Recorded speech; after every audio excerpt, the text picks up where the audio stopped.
زیارت کر سکیں گے۔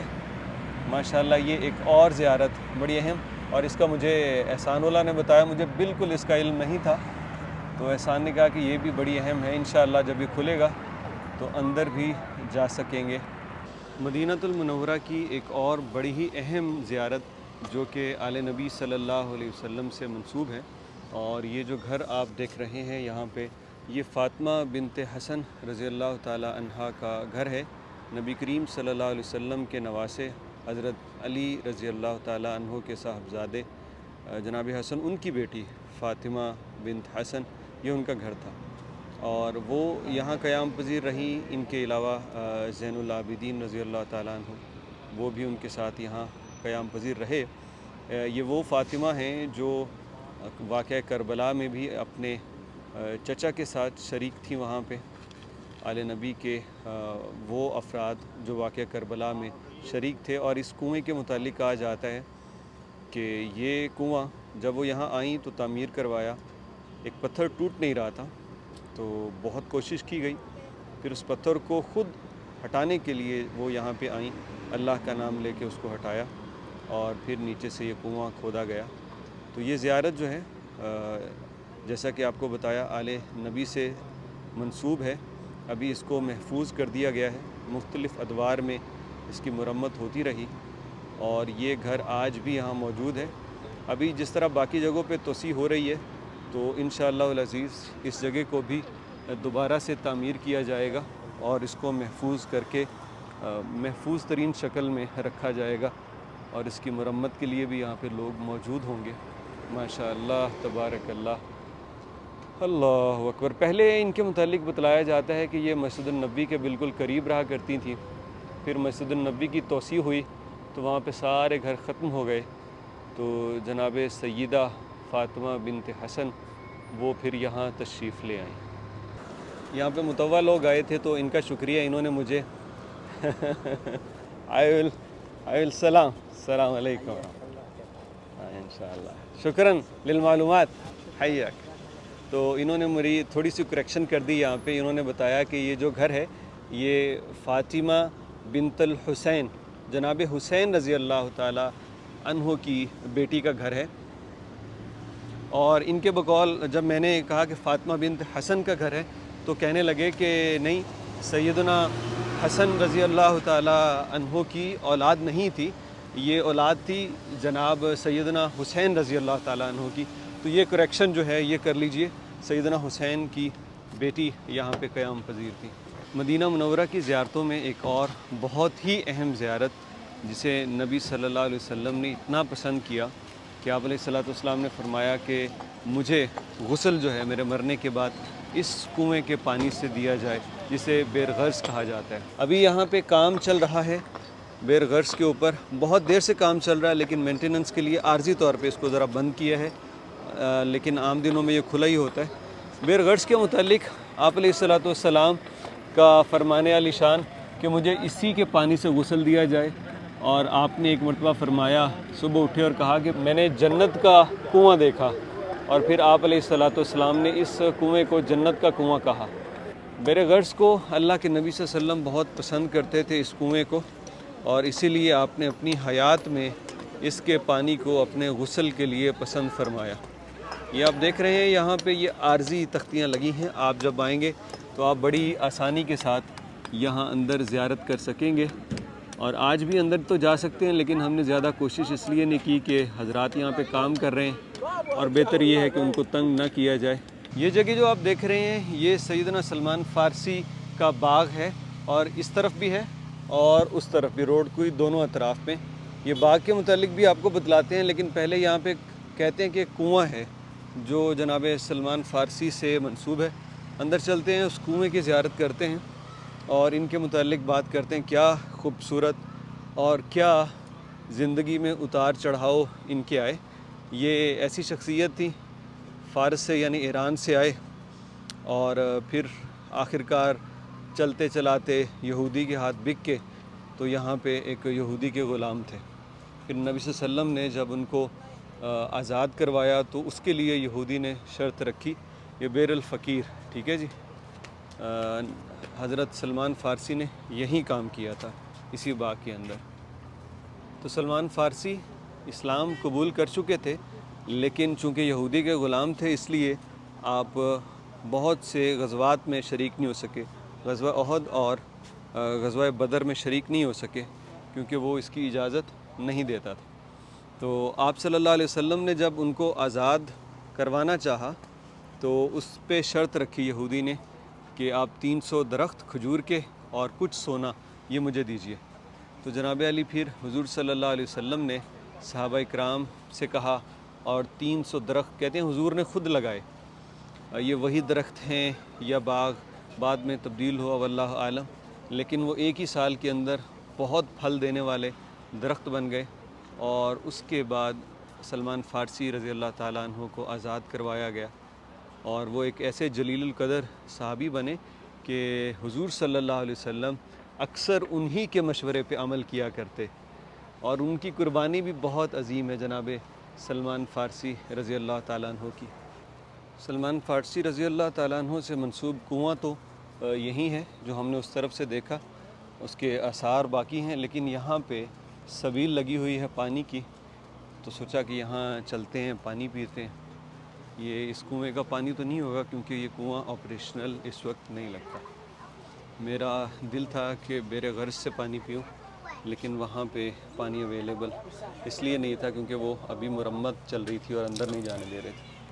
ہمارے دوست احسان اللہ ان راستوں اور زیارتوں سے خوب واقف ہیں، تو وہ گاڑی پہ ہمیں ذرا اس باغ کے اندر لے آئے اور کہا کہ اندر جا کے آپ دیکھیے، باغ کا نظارہ بھی کر لیں گے، اور یہاں پہ ایک ٹیوب ویل بھی انہوں نے بنا رکھا ہے۔ یار کیا خوبصورت نظارہ ہے یہ، سبحان اللہ۔ اور ابھی ہم ذرا باغ کی طرف چلتے ہیں، بیٹھنے کے لیے انتظامات ہیں، لوگ بیٹھے ہیں۔ کیا بات ہے جی، سبحان اللہ، اور کیا خوبصورت انتظام ہے یہاں پہ۔ پانی دیکھیں کتنا صاف، اور یہ پکی نالیاں بنائی ہوئی ہیں پانی کے لیے، سبحان اللہ کیا کہنے۔ یار شام ہو چکی ہے یہاں پہ، تو ذرا دن رہتے آتے تو اور اچھا لگتا، سبحان اللہ۔ مغرب کا وقت ہو چکا ہے اور ہم گزر رہے ہیں مسجد قباء کے پاس۔ یہ بھی آپ جانتے ہیں ایسی زیارت جو ہر معتمر اور ہر حاجی کرتا ہے۔ مسجد قباء اسلام کی پہلی مسجد ہے، حضور صلی اللہ علیہ وسلم اسی راستے سے یہاں داخل ہوئے تھے، اور آپ علیہ الصلاۃ والسلام نے یہاں قباء میں مسجد تعمیر کی۔ اس مسجد کو مسجد النبوی کے بعد سب سے زیادہ اہمیت دی جاتی ہے ہر طرح کی توسیع میں اور اس کے انتظام اور ہر طرح کے خیال میں۔ مسجد النبوی کے بعد سب سے بڑی مسجد مدینہ منورہ میں میرا خیال یہی ہے۔ لیکن اس طرف سے بھی آپ دیکھ لیجئے، اب یہاں پہ جو چاروں مینار ہیں یہ آپ کو مختلف سمت میں کھڑے نظر آتے ہیں، ماشاءاللہ۔ یہ وہ مسجد ہے جس کی تعمیر خود حضور صلی اللہ علیہ وسلم نے فرمائی، اس کے گارے میں، اس کے پتھر لگانے میں، اس کی چھت بنانے میں خود حضور نے بڑی محبت سے اس مسجد کو تعمیر کیا۔ مسجد قباء مدینہ منورہ، ماشاءاللہ۔ اس کو بھی انہوں نے دیکھیں ماشاءاللہ کتنا بڑا وسیع و عریض کر دیا ہے۔ یہ حافلات المدینہ، اور ہم جا رہے ہیں یہاں سے واپس۔ اچھا اس طرف انہوں نے اور فوڈ سٹریٹ بنا دی ہے، بہت خوبصورت کر دیا بھائی اس کو بھی، فوڈ سٹریٹ بھی، اور اس میں وہ کلچرل ٹچ ہے، ماشاءاللہ۔ یہ سامنے مسجد قباء ہے، اور یہیں پہ ہم اس زیارت پہ اس ولاگ کا اختتام کر رہے ہیں۔ یہ وہ جگہ ہے جہاں پہ نبی کریم صلی اللہ علیہ وسلم جب تشریف لاتے تو ان کو دیکھنے کے لیے یہاں مدینے کے انصار مہاجرین سارے جمع ہوتے، اور یہ جگہ اونچی ہے ذرا، تو اسی جگہ پہ آ کے تاکہ دور سے نظر آ جائے۔ پرانے وقت تھے تو اس میں اونچائی سے ہی آپ کو سارا دور کا نظارہ ملتا تھا، تو یہاں اب ایک خوبصورت سی یاد بنا دی ہے، مسجد بن گئی ہے، مسجد بنی انیف، اور بنی انیف مسجد جہاں پہ نبی صلی اللہ علیہ وسلم کو ویلکم کیا جاتا، آپ علیہ الصلاۃ والسلام کا استقبال ہوتا۔ ہے وہ میرے ذہن میں آ رہی تھی ایک بات کہ پاؤں اٹھا اٹھا کے دیکھتے ہوں گے نا چھوٹے بچے اور خواتین، کہ ہم ذرا کوشش کریں کہ ہمیں پہلے نظر آ جائیں نبی صلی اللہ علیہ وسلم۔ مدینے والوں نے جو محبت کی حضور سے، پوری دنیا میں ایسی کوئی مثال نہیں ملتی کہ کسی جماعت نے کسی لیڈر سے، کسی پیغمبر سے ایسی محبت کی ہو۔ یہ ہے جی مسجد، اور اس کی چھت نہیں ہے، شاید یہ ڈیزائن ایسا ہے یا ابھی بن رہی ہے۔ یہ چھت میرا خیال بن رہی ہے۔ ماشاء اللہ تبارک اللہ۔ یہ مسجد ہے، یہ وہ جگہ یہاں پہ کھڑے ہو کے اس راستے کو دیکھا کرتے، یہاں سے حضور تشریف لا رہے ہوتے تو حضور کو دیکھنے کے لیے۔ یہ آپ دیکھیے یہاں پہ رات ہے، شاید واضح نہ ہو سکے، لیکن یہ آگے سارا جو علاقہ ہے وہ نشیب میں ہے، اور سب سے اونچا علاقہ یہاں پہ یہی ہے۔ تو یہاں کھڑے ہو کے جو ہے وہ صحابہ کرام دیکھا کرتے حضور کی تشریف آوری۔ تو میرے عزیز دوستو، یہ تھا ہمارا آج کا ولاگ، مدینہ المنورہ کی زیارتیں۔ آپ کو کیسا لگا، اور اس ولاگ میں ہم نے کتنی زیارتیں کروائیں آپ بتائیے گا، آپ نے بھی کاؤنٹنگ کی ہوگی۔ کافی صبح سے لے کے ہم ابھی تک جو ہے مغرب ہو چکی ہے، زیارتیں کرتے رہے۔ انشاءاللہ جب اگلی دفعہ مدینہ منورہ میں آئے تو جو زیارتیں رہ گئی ہیں وہ انشاءاللہ شامل کریں گے۔ آپ سب کی محبت اور پیار کا بہت شکریہ، اور اللہ آپ سب کو یہاں پہ لے کے آئے اور یہ زیارتیں کروائے۔